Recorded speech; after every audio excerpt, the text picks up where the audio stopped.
זה הזכיר לי ממש את השמן של אולפלקס, נכון? יש להם איזה מוצר כזה. קיצור, יש שם בפריימרק ממש היה מדף של כאילו ממש חיקוי כביכול של אולפלקס. לא שהשתמשתי אי פעם במוצרים שלהם, אבל באריזות זה היה נראה אחד לאחד. בואו ננסה גם את זה.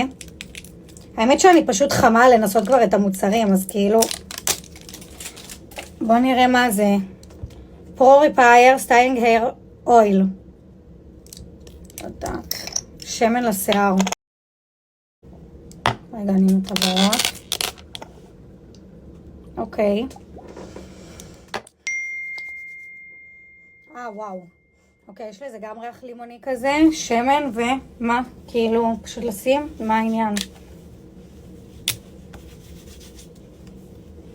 נחמד, כאילו, אתם יודעים, עוד פעם, אני צריכה להתנסות עדיין. זה יותר אולי